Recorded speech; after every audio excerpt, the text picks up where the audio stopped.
Hello दोस्तों, नमस्कार। आपका स्वागत है आपके अपने YouTube channel target entrance exam पर। और दोस्तों, ऐसा कि यहाँ पर हम पूरी की पूरी एक सीरीज़ कर रहे हैं, इसमें प्रीवियस ईयर के पेपर्स यहाँ पर कर रहे हैं लगातार, ठीक है, जो कि हमारे एग्जाम के लिए बहुत ही जरूरी है प्रीवियस ईयर के पेपर्स को करना, ठीक है। प्रीवियस ईयर के पेपर्स जितने अधिक से अधिक आप लोग कर पाएँ उतना ही आपके जो है एग्जाम के लिए बहुत ही महत्वपूर्ण रहता है। तो सबसे पहले देखते हैं यहाँ पर हम आज 2018 का करने वाले हैं। इसके जो साइंस के क्वेश्चंस थे उनको हम कर चुके हैं ऑलरेडी। और यहाँ पर आज हम पेपर फर्स्ट, कौन सा है, पेपर फर्स्ट के सामान्य ज्ञान के जो क्वेश्चंस होते हैं उनको हम यहाँ पर सॉल्व करने वाले। कितने क्वेश्चंस आते हैं? 50 क्वेश्चंस आते हैं। कितने आपके 100 नंबर के यहाँ पर होते हैं और 1/3 की नेगेटिव मार्किंग होती है, ठीक है। सामान्य ज्ञान से आपके 50 क्वेश्चन आते हैं पेपर फर्स्ट में और 50 क्वेश्चन रहते हैं आपके लैंग्वेज के, हिंदी या फिर इंग्लिश के। तो चलिए, सबसे पहला क्वेश्चन है कि संविधान सभा का प्रथम अधिवेशन कहाँ हुआ था? संविधान सभा का प्रथम अधिवेशन कहाँ हुआ था? बम्बई में, कलकत्ता में, लाहौर में या फिर दिल्ली में? ये क्वेश्चन हमने कम्युनिटी टैब में दिया था, जहाँ हम सुबह और शाम को डेली आपको एक कम्युनिटी टैब पर एक क्वेश्चन आता है और टेलीग्राम पे सुबह और शाम दोनों टाइम आपका जो है प्रीवियस ईयर क्वेश्चंस के वहाँ पर भी क्विज के माध्यम से प्रैक्टिस कराई जाती है। तो आप उस ग्रुप को भी वहाँ पर ज्वाइन कर लीजिएगा। लेकिन यहाँ पर कई लोगों ने गलत आंसर दिया था जब हमने इसे कम्युनिटी टैब में डाला था, ठीक है। तो देखिए, संविधान सभा का प्रथम जो अधिवेशन हुआ था वह आपका क्या होता है? ऑप्शन में आपका डी इसमें सही होगा। किसमें? दिल्ली में हुआ था। कब हुआ था? आपका 9 दिसंबर 1946 को हुआ था, ठीक है। 9 दिसंबर 1946 को यहाँ पर हुआ था प्रथम अधिवेशन, ठीक है। चलिए, क्वेश्चन नंबर यहाँ पर सेकंड है, भारत में वयस्क मताधिकार की उम्र सीमा क्या है? ठीक है, भारत में वयस्क मताधिकार की उम्र सीमा क्या है? 18 वर्ष, 20 वर्ष, 21 वर्ष या फिर 25 वर्ष? तो ये तो आपको पता ही है, सबको हमें पता है कि भारत में वयस्क मताधिकार की उम्र सीमा यहाँ पर क्या है? आपका 18 वर्ष दी गई है, ठीक है। ऑप्शन नंबर आपका ए बिल्कुल यहाँ पर सही हो जाएगा। कितनी है? आपका 18 वर्ष की गई, जो कि आपका 1989 में, ठीक है, 1900 कब? 1989 में, ठीक है, संशोधन करके लोकसभा और विधानसभा के चुनाव में मतदान करने की जो आयु थी वह कितनी थी? आपका 21 वर्ष थी पहले, उसे कम करके कितना? 18 वर्ष यहाँ पर कर दिया गया। तो ऑप्शन नंबर आपका ए जो है इसमें बिल्कुल सही हो जाएगा, ठीक है। इसी टाइप से क्वेश्चन आते हैं, इसी टाइप के क्वेश्चन आते हैं। और सामान्य ज्ञान के तो क्वेश्चन आप जितने ज़्यादा प्रैक्टिस कर पाओ उतना ही आपको बेहतर रहेगा। और प्रीवियस ईयर के क्वेश्चन को छोड़ना नहीं, जितने भी हम प्रीवियस ईयर कर रहे हैं पूरे हमने एक प्ले लिस्ट इसके लिए अलग से बना रखी है, आप इन वीडियोज़ को जरूर देखिएगा, ठीक है। चलिए, सभी लोग आंसर यहाँ पर बताते हुए चलेंगे कि राष्ट्रीय प्रतीक में सिंहों की संख्या कितनी होती है? ये भी क्वेश्चन हमने दिया था, हालांकि ये सभी लोगों को पता था, कुछ लोग इस पर कन्फ्यूज भी थे। तो यहाँ पर मैं बता दूँ कि राष्ट्रीय प्रतीक में सिंहों की संख्या कितनी होती है? आपका 4 होती है। कितनी होती है? आपका 4 होती है। चारों तरफ से सिंह होते हैं, यहाँ पर 4 संख्या उनकी हो जाती है। चलिए, इसी टाइप से क्वेश्चन नंबर यहाँ पर फोर्थ है कि निम्नलिखित में से योजना आयोग किस प्रकार की संस्था है? ठीक है, योजना आयोग आपका क्या है? किस प्रकार की संस्था है? ऑप्शन नंबर आपको क्वेश्चन नंबर 4 बताना है कि योजना आयोग किस प्रकार की संस्था है। संवैधानिक निकाय, परामर्शदात्री या फिर सहकारी संस्था या फिर इनमें से कोई नहीं। तो सभी लोग यहाँ पर फोर्थ का ऑप्शन यहाँ पर बताते हुए चलेंगे कि फोर्थ का कौन सा यहाँ पर ऑप्शन जो है बिल्कुल यहाँ पर सही हो जाएगा, ठीक है। कौन सा इसमें जो है बिल्कुल आपका सही हो जाएगा। हालांकि अब योजना आयोग का नाम जो बदलकर क्या कर दिया गया? नीति आयोग कर दिया गया है, ठीक है। योजना आयोग का जो नाम बदलकर यहाँ पर क्या कर दिया गया है? नीति आयोग कर दिया गया है। कब किया गया था ये? 1 जनवरी 2015 को कर दिया गया था, ठीक। कब? 1 जनवरी 2015 को योजना आयोग का नाम बदलकर जो है आपका नीति आयोग कर दिया गया है, ठीक है। तो इसमें ऑप्शन नंबर आपका बी जो बिल्कुल यहाँ पर सही हो जाएगा। बी बिल्कुल यहाँ पर जो है आपका सही हो जाएगा। चलिए, क्वेश्चन नंबर 5 है, राष्ट्रीय विकास परिषद की स्थापना किस वर्ष हुई थी? राष्ट्रीय विकास परिषद की स्थापना किस वर्ष हुई थी? वर्ष 1950, 1951, 1952 या फिर आपका 1954, ठीक है, या फिर 1900 आपका 54। तो यहाँ पर आपको बताना है कि जो राष्ट्रीय विकास परिषद की स्थापना हुई कब हुई है? तो ये आपकी हुई है 1952 में। कब? आपकी 1952। और उसकी अगर पूरी डिटेल्स की हम बात करें तो ये आपका 6 अगस्त 1952 को हुई थी, ठीक है। कब? आपका 6 अगस्त 1952 को जो है राष्ट्रीय विकास परिषद की यहाँ पर स्थापना हुई थी, ठीक। आप लोग डिटेल्स में यहाँ पर बहुत ज़्यादा नहीं जा रहा हूँ, थ्योरेटिकल आप लोग पढ़ते रहिए, लेकिन इन क्वेश्चंस की प्रैक्टिस करना आपको बहुत ही जरूरी है, ठीक है। सिर्फ और सिर्फ पढ़ने से कुछ नहीं होगा। अगर आपको गवर्नमेंट नंबर लाना है और लाना ही जरूर लाना है, ठीक, क्योंकि आपको पता है गवर्नमेंट और प्राइवेट की फीस में कितना ज़्यादा अंतर होता है। जहाँ गवर्नमेंट की फीस आपकी 4000 अप्रॉक्स होती है, 4000 से 5000, वहीं आपका जो प्राइवेट होती है उसकी आपका कितना 51,250 प्लस 10,000 एक्स्ट्रा। तो ये आपकी इतनी फीस यहाँ पर हो जाती है, ठीक है। तो ये सारा रुपये आपको बचाना है, तो इसलिए क्वेश्चन की प्रैक्टिस करते रहिए और थ्योरेटिकल भी पार्ट जो अच्छे से पढ़ते रहिए। तो वर्ष का सबसे लंबा दिन कौन सा होता है? ठीक है, सबसे बड़ा दिन कौन सा होता है यहाँ पर? तो ये तो हम सब बचपन से सुनते आ रहे हैं। यहाँ पर कौन सा हो जाएगा? ऑप्शन नंबर आपका सी बिल्कुल सही हो जाएगा। और इसी टाइप से क्वेश्चन आते हैं, ठीक, क्वेश्चन जो है इसी टाइप के आएंगे। कोई ऐसा नहीं कि बहुत बड़ा एंट्रेंस है, बहुत हाई लेवल क्वेश्चन आएंगे, ऐसा बिल्कुल भी नहीं है। चलिए, लेकिन अगर प्रैक्टिस ना की जाए तो यहाँ पर आपके लिए चीज़ें यहाँ पर कठिन हो जाती हैं। सभी लोग इसका आंसर देते हुए चलेंगे कि कहवा का उत्पादन विश्व में किस देश में सर्वाधिक होता है? कहवा का उत्पादन विश्व में किस देश में सर्वाधिक होता है? भारत, चीन, घाना या फिर आपका ब्राज़ील? तो 7th का ऑप्शन नंबर आपका कौन सा सही हो जाएगा? यहाँ पर ब्राज़ील बिल्कुल सही हो जाएगा। ब्राज़ील में जो है कहवा का उत्पादन सबसे ज़्यादा होता है, ठीक है। ब्राज़ील में यहाँ पर सबसे ज़्यादा होता है। चलिए, क्वेश्चन नंबर यहाँ पर 8 है, देखिए, भारत अपने किस आयात पर सर्वाधिक मुद्रा खर्च करता है। तो ये भी हमने क्वेश्चन कराया था आपको, ठीक है, किसी में आया था किसी सेट्स में कि भारत अपने किस आयात पर सर्वाधिक मुद्रा खर्च करता है। तो ऑप्शन नंबर इसका क्या था, पेट्रोलियम पदार्थ जो है उनमें सबसे ज़्यादा यहाँ पर मुद्रा यहाँ पर भारत खर्च करता है, ठीक है। अगर बात करें तो यहाँ पर एक अनुमान के अनुसार भारत जो है अपने पेट्रोलियम खर्च के 65, ठीक है, 65% भाग को आयात करता है। चलिए क्वेश्चन नंबर यहाँ पर 9 है, भारत के निम्नलिखित में से किस क्षेत्र में सर्वाधिक प्रत्यक्ष विदेशी निवेश होता है, ठीक है।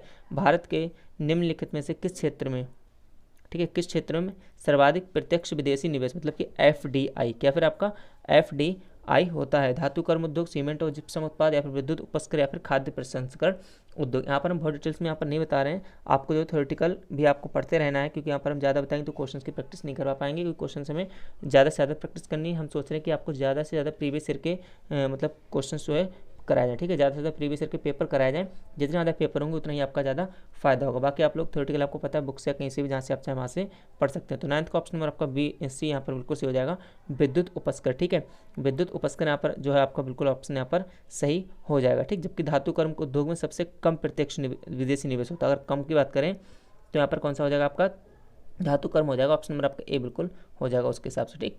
चलिए क्वेश्चन नंबर 10 है, विश्व का सबसे बड़ा द्वीप है। आप सभी लोग आंसर देते हुए चलेंगे, विश्व का सबसे बड़ा द्वीप है, और आपका है डेली, ठीक है। डेली आपका क्या है, क्लास यहाँ पर जो होती है आपका पूरा शेड्यूल्ड वाइज, जो हमने आपको बताया प्रैक्टिस सेट्स आते हैं शेड्यूल्ड वाइज, और जो टेलीग्राम पे हम करा रहे हैं क्वेश्चंस क्विज सुबह 10 बजे शाम को 6 बजे, ये भी आपका डेली जो है रेगुलर अपने टाइम पर आते हैं पूरा शेड्यूल्ड वाइज। तो उसको आप भी आप जो ज्वाइन कर लीजिएगा, नीचे डिस्क्रिप्शन बॉक्स में उसकी आपको लिंक दे दी गई है। तो 10th का यहाँ पर ऑप्शन नंबर क्या हो जाएगा, विश्व का सबसे बड़ा द्वीप यहाँ पर पूछा गया है कौन सा आपका, ग्रीनलैंड, ऑप्शन नंबर आपका C बिल्कुल यहाँ पर सही हो जाएगा। क्वेश्चन नंबर 11 है इसी टाइप से, 1 घंटे में समांतर में देशांतरीय दूरी होगी, ठीक है। तो आपका ज्योग्राफी से यहाँ पर क्वेश्चन दिया गया है, तो ये आपने पढ़ लिया होगा, पहले चैप्टर में ही है। तो यहाँ पर कितना होता है, ये 15, ठीक है, कितना 15 डिग्री यहाँ पर ये होता है, ठीक है। चलिए क्वेश्चन नंबर यहाँ पर 12 है, SEZ, ठीक है, SEZ का पूरा नाम क्या है, SEZ का पूरा नाम क्या है, स्पेशल यूरोपीय जीन्स, स्पेशल इकोनॉमी जीन्स जोन्स, या फिर ये दोनों, या फिर इन दोनों में से कोई नहीं, मतलब दो ही हैं, इनमें से आपको कोई एक चूज़ करना है, क्या ये दोनों हैं या फिर क्या ये दोनों नहीं है। तो चलिए सभी लोग आंसर देते हुए अच्छे से चलेंगे, ठीक है, सभी लोग यहाँ पर अच्छे से आंसर देते हुए चलेंगे। तो यहाँ पर क्या हो जाएगा आपका, ठीक है, कहाँ पर हो जाएगा, स्पेशल इकोनॉमी जोन्स, ठीक है, SEZ का ये कंप्लीट नेम है। चलिए, विजयनगर राज्य किस नदी के किनारे स्थित था, ठीक है, क्या पूछा गया है, विजयनगर राज्य जो है ये किस नदी के किनारे स्थित था, ठीक है, ये नहीं कह रहे हैं किस नदी के किनारे स्थित था, गंगा, कावेरी, तुंगभद्रा, या फिर आपका कृष्णा। तो दोस्तों इसमें क्या था आपका, ऑप्शन नंबर C बिल्कुल सही हो जाएगा, तुंगभद्रा, ठीक है। विजयनगर राज्य तुंगभद्रा नदी के जो है उत्तरी तट पर स्थित है, कहाँ पर, उत्तरी तट पर स्थित है, ठीक है। चलिए, और अगर इसकी स्थापना बताऊं तो स्थापना जो है 1336 में, किसमें, 1336 में हरिहर एवं बुक्का नामक जो कि ये 2 भाई थे, इन्होंने यहाँ पर की थी इसकी स्थापना, ठीक है, किसकी, विजयनगर की। चलिए क्वेश्चन नंबर 14 है, विश्व व्यापार संगठन का मुख्यालय कहाँ स्थित है, विश्व व्यापार संगठन का मुख्यालय कहाँ स्थित है, सभी के अपने मुख्यालय होते हैं, ठीक है, जैसे WHO और सारी संस्थाएं हैं। तो यहाँ पर विश्व व्यापार संगठन है, इसका मुख्यालय पूछा गया है कि कहाँ स्थित है, भारत, ब्रिटेन, जिनेवा, या फिर आपका वियना। तो सभी लोग यहाँ पर ऑप्शन देते हुए चलेंगे कि ऑप्शन नंबर यहाँ पर कौन सा सही होगा, जो लोग सी दे रहे हैं बिल्कुल सही, यहाँ पर क्या होगा आपका, जिनेवा, ऑप्शन यहाँ पर बिल्कुल सही हो जाएगा। चलिए क्वेश्चन नंबर 15 है, और देखिए जो भी आप लोगों को डाउट्स हुआ करें, जो भी आपके डाउट्स हुआ करें आप कमेंट बॉक्स में यहाँ पर बता दीजिए, उनको हम आपको बता देंगे, ठीक है। चलिए क्वेश्चन नंबर 15 है, निम्नलिखित में से अंतर्राष्ट्रीय न्यायालय में न्यायाधीशों की संख्या कितनी है, ठीक है। निम्नलिखित में से जो हमारी इंटरनेशनल पूछा गया कि अंतर्राष्ट्रीय न्यायालय में न्यायाधीशों की संख्या, ठीक है, न्यायाधीशों की संख्या कितनी है, 15, 14, 16, या फिर आपका 18। तो यहाँ पर 15 का ऑप्शन नंबर बिल्कुल यहाँ पर कौन सा सही हो जाएगा, ए बिल्कुल यहाँ पर सही हो जाएगा, ठीक है। कितने आपका 15 है, ठीक है, कितनी संख्या है, 15 है, जो कि निम्न अंतर्राष्ट्रीय न्यायालय, ठीक है, अंतर्राष्ट्रीय न्यायालय में न्यायाधीशों की संख्या कितनी आपकी 15 है, ठीक है। क्वेश्चन नंबर 15 था। इसी टाइप से क्वेश्चन नंबर 16 है कि भारत में वीरता के लिए सबसे बड़ा पुरस्कार क्या पूछा गया, सबसे बड़ा पुरस्कार कौन सा है, कौन सा दिया जाता है, भारत रत्न, ज्ञानपीठ, अशोक चक्र, या फिर परमवीर। सबसे पहले देखिए किसके लिए, तो किसके लिए, वीरता के लिए पूछा गया, किसके लिए पूछा गया भाई, वीरता के लिए। छोटी छोटी चीज़ें होती हैं जिन्हें आपको ध्यान रखना होता है, ठीक है, वरना यहाँ पर क्या नेगेटिव मार्किंग होती है 1/3 की, तो यहाँ पर कोई फ़ायदा नहीं होता है। तो आप लोग कोशिश करिएगा ज़्यादा से ज़्यादा सही क्वेश्चन करने का, मतलब कि सभी क्वेश्चन आप सही नहीं कर सकते, ये पक्का पता है, 1-2 तो गलत कर ही देंगे, लेकिन कोशिश करिए जो क्वेश्चन को गलत ना करें आप लोग। ठीक है। इसीलिए यहाँ पर बेहतरीन तरीके से प्रैक्टिस करेंगे, जितनी अच्छी प्रैक्टिस करेंगे उतना ही पेपर में आप लोग अच्छा कर पाएंगे, उतना अच्छा एग्जाम में आप स्कोर कर पाएंगे। तो 16 का ऑप्शन नंबर आपका डी बिल्कुल सही हो जाएगा। परमवीर चक्र, कुछ लोग होंगे भारत रत्न लगा देंगे पहली बार में, लेकिन ऐसा नहीं है, आपको परमवीर चक्र लगाना है अगर आपको वीरता के लिए पूछा गया है। तो यहाँ पर ऑप्शन नंबर आपका डी बिल्कुल यहाँ पर सही हो जाएगा। ठीक है, तो चलिए इसी के साथ क्वेश्चन नंबर 17 देखते हैं। निम्नलिखित में किस नृत्य का जोड़ा सही नहीं है? सबसे पहले तो ऐसे क्वेश्चंस को बहुत ही अच्छे से देख लेना है जिसमें क्या पूछा गया, सही नहीं है। ये नहीं है ना, ये कभी कभी बहुत अच्छे आपके नंबर कटवा देता है, क्योंकि छोटा छोटा दिखता नहीं है। तो पूरा पढ़ी, क्या पूछा गया, जो कि जोड़ा सही नहीं है। घूमर राजस्थान, ठीक है, गरबा गुजरात और छाऊ बिहार, और आपका मयूर क्या, मध्य प्रदेश। तो यहाँ पर पूछा है किस नृत्य का जोड़ा सही नहीं है। तो 17 का ऑप्शन नंबर आपका कौन सा सही हो जाएगा, सभी लोग देते चलेंगे, मयूर मध्य प्रदेश। ये आपका जो गलत हो जाएगा, बाकी हमारे जो जोड़े हैं भाई आपका सही है। घूमर राजस्थान का है, छाऊ बिहार और गरबा आपका गुजरात का। 17 आपका यहाँ पर गलत हो जाएगा, क्योंकि मयूर क्या है आपका यूपी, ठीक है, क्या है आपका उत्तर प्रदेश का नृत्य है। किसका, आपका उत्तर प्रदेश का यहाँ पर नृत्य है। ठीक है, चलिए क्वेश्चन नंबर यहाँ पर 8 है, सॉरी यहाँ पर 18 है। निम्नलिखित में से किसका संबंध सितार से नहीं है? तो ये तो आपको आंसर दिख ही रहा है, इसमें किसका सितार से नहीं है, आपका किनका जो संबंध सितार से नहीं है। 10 का ऑप्शन आपका डी बिल्कुल सही हो जाएगा, अलाउद्दीन खां। ठीक है, क्या आपका सही हो जाएगा, आपका अलाउद्दीन खां यहाँ पर जो है बिल्कुल यहाँ पर सही हो जाएगा। ये क्या है आपका वादक के संगीतकार है, किसके, आपके वादक के। ठीक है, चलिए तो ये हमारे कुछ क्वेश्चंस थे। इनके आगे जो 18 के आगे क्वेश्चन हैं उनको हम नेक्स्ट सेट में करेंगे। चलिए इसी के साथ आप सभी लोग को बहुत बहुत धन्यवाद। जय हिंद, जय भारत।